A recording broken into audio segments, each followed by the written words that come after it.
just want to talk to him about a little bit about what it's like to be a band. Recently had an album come out. What can you tell us about this release?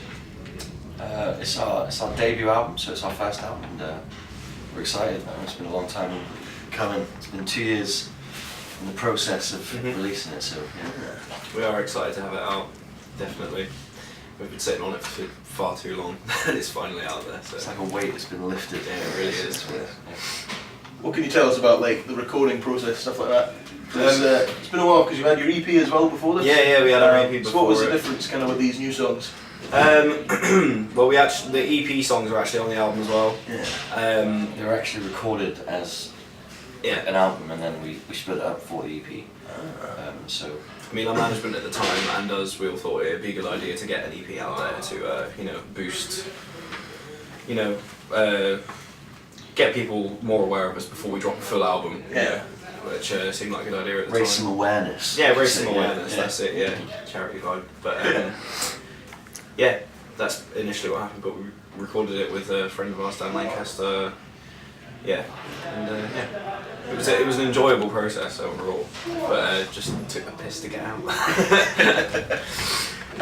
Well, obviously you're on tour just now in this lovely back room in Audio. Oh yes. What are you looking forward to on this tour?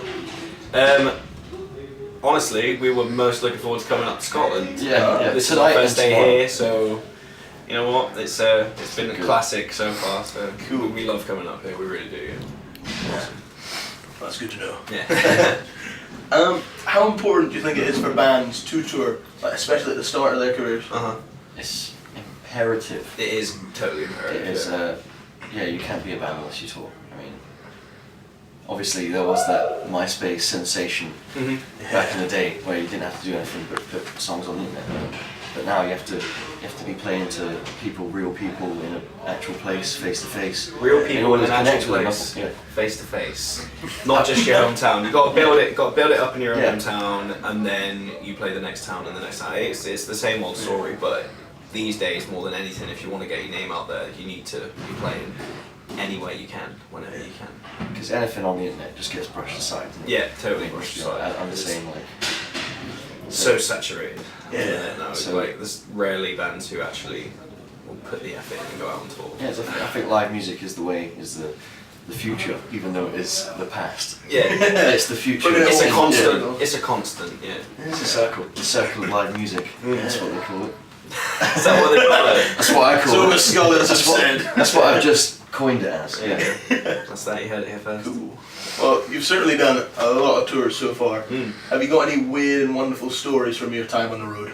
I told this one the other day. It's not really anything majorly like crazy or anything, but we went and played in Portsmouth, and our friend was at uni there, and we went back to his student house, actually do classic vibe. But the next morning, we were all trashed, classic. Right. The next morning, we couldn't find Sean, and we were looking over the whole house for him. And then we were about to leave, and someone picked a sleeping bag up off the floor, and he was curled up. See, it's nothing. That one isn't really. It's not the worst story, but it certainly is one of my favourites. It's funny. It's adorable. Yeah, it is. It's totally adorable. Yeah, I like that. Recently, a few years ago, you were in the Red Bull Bedroom Jam. Yes. What has that done to help you guys along? It probably kicked us about a year ahead of what we were at the time. Yeah, definitely. It was a massive learning experience. It taught us a lot about the industry, the way it works, how to deal with press, interviews, all of this. Just everything basically. It was like going to band school. Yeah, it really was. It's like literally chuck you in at the deep end, and if you can't deal with stuff, you'll know how to deal with it by the end of it, because that's it. You just need to be put in the situation, and that's how you learn. Definitely. So I think it was like 6 days after we found out that we were playing down the festival. We were the last band to be announced for it. So it was like, right, go and do this. Okay. But it taught us a lot, definitely. Well, looking forward to your gig this evening. Could you sum up an Acoda show in 4 words? 4 words. Oh, we've had to do this before, and I'm sure. We had like a definitive 4 words. They were ruthless. I think one of them was. Ruthless. Humid. ruthless, humid. What else would you say? A slight air of sophistication. Nah, I'm joking. Ruthless, humid, alternative metal. There you go. That's it. 4 words. 4 whole words. Yeah. What is it like having come from a small town then? What's that experience been? It's been hard because we don't have any local bands to vibe off of. We don't have any bands to show. We didn't have any bands to show us the ropes back in the day, so we had to just kind of learn our own way. Very, very DIY. We learned the hard way. We just had to just keep on keeping on, man. Keep on trucking. Keep on, keep on. What do you think about the upcoming McBusted tour? And were you guys approached as a support slot? Oh yeah, I literally would have done it. I would have done it. I would have. I mean, I don't blame any of those guys for doing it because I'm sure the pay packet is fucking handsome. But seriously, that is like a dodgy name amalgamation thing going on. It sounds like a fucking burger, doesn't it? Let's be honest. Yeah. But yeah, glad Charlie Simpson's got some dignity and hasn't bothered doing it. Yeah, we love Charlie Simpson. We're big 5-star fans and stuff. So when we heard that Eyebrows wasn't doing it, we were like, yes, good man, good man. The Brows. Yeah.